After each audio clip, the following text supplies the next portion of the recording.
The books form the most significant collection of lost Christian writings. The manuscripts date from the 4th century, but some scholars believe they may have been composed much earlier.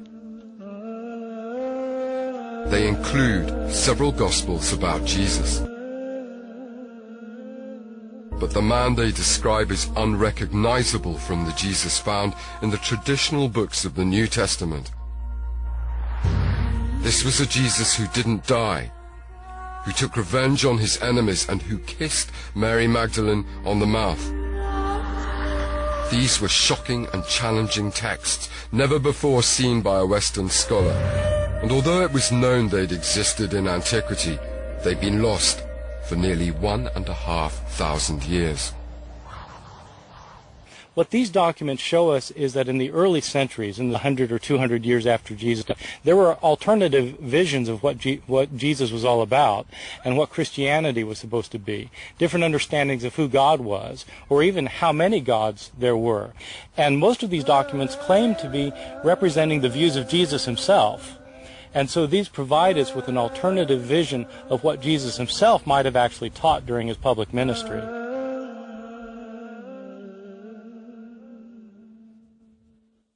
So why did these books end up buried here?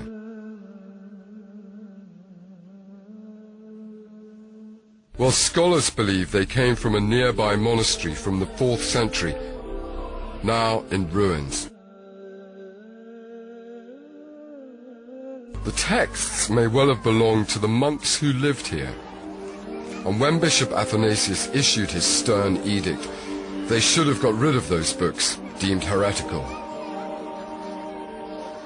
But they couldn't bring themselves to destroy them, perhaps because they found wisdom and consolation in their words. So they simply buried them, in order that they might be uncovered again some other day.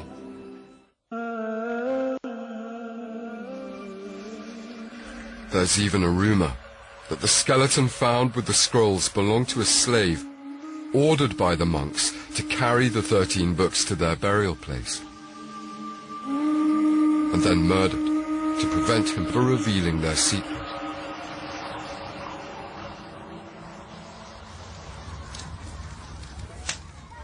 Despite the monks' best efforts to protect their texts, ironically it was after their discovery by the Bedouin farmers in 1945 that they nearly didn't survive.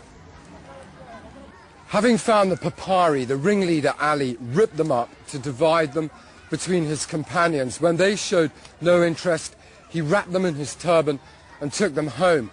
When he got there, he threw them into a courtyard which was reserved for animals. To make matters worse, his mother used some of the brittle leaves that evening to start a fire for the family meal. It's a miracle they survived at all. But survive they did, and one way or another the texts found their way north to the safety of one of Egypt's most respected museums.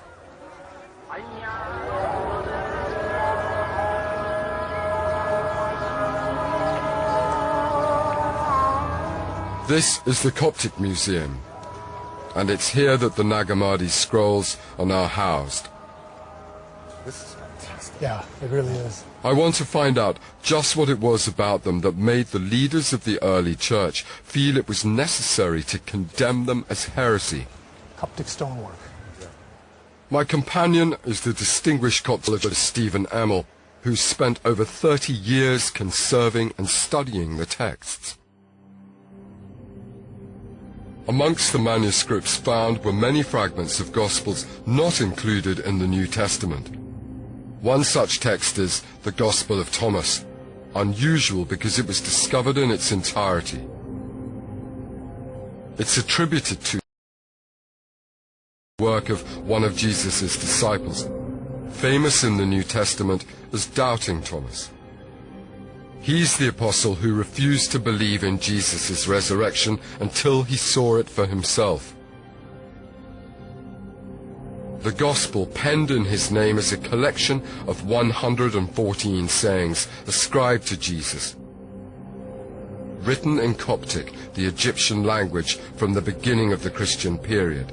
its style and central message is very different from that found in Matthew, Mark, Luke, and John.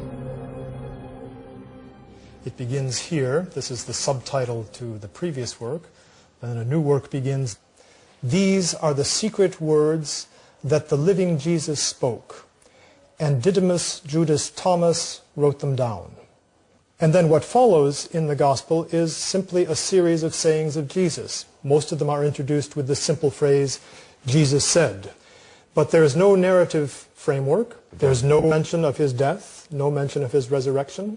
Rather, it's things that Jesus said, puzzling things. And the point is for the reader to understand them, to think, not simply to believe. So are the sayings from Thomas similar to the ones that we find in Matthew, Mark, Luke, and John? Many of the sayings in the Gospel of Thomas are identical with sayings that we find in the New Testament Gospels. Some of them are completely new. Perhaps the most famous is at the very end of the Gospel of Thomas, which we have here. Simon Peter said to them, "Let Mary go away from us, because women are not worthy of life." Jesus said, "Behold, I will lead her so that she might become male, so that she might become also a living spirit, like you males. Because any woman who makes herself male will go into the kingdom of the heavens." Now that's a saying we don't find anywhere in the New Testament. I'm not sure I see that going down particularly well in the Western world right now. It's been a very controversial subject of discussion, what exactly is meant there. I'm inclined to agree with those people who argue that it's not from a woman into a man, but rather in general in the ancient world, maleness, and not just human maleness, but male as a concept was understood as being more complete, more perfect than femaleness. Partly it was a male chauvinistic society. And so that what's being said here is that any person, and especially any woman, who becomes a more complete or a perfect human being will enter into the kingdom of heaven. Scholarly debate has raged over the historical accuracy of Thomas's Gospel, and much of the argument has concentrated on its date. Although the physical manuscript of Thomas can be dated to the early 4th, speculation that the content of the Gospel is far older. The logic goes that if it was written in the 1st century, it could well be earlier than the canonical Gospels. And if that's the case, it's...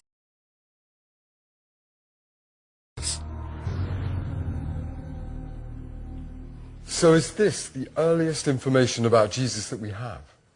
It could be, because this form, nothing but a series of teachings of Jesus, a few very simple narrative frameworks, but no biographical information whatsoever, whereas the canonical Gospels, especially Matthew, Mark, and Luke, are cast as a kind of biography of Jesus. This form, transmitting simply what Jesus said, what he taught, is what scholars have for hundreds of years assumed was the more original form of the Gospel as the message of Jesus. So the Gospel of Thomas, certainly according to its form, could well be historically older, earlier than any of the Gospels in the Bible.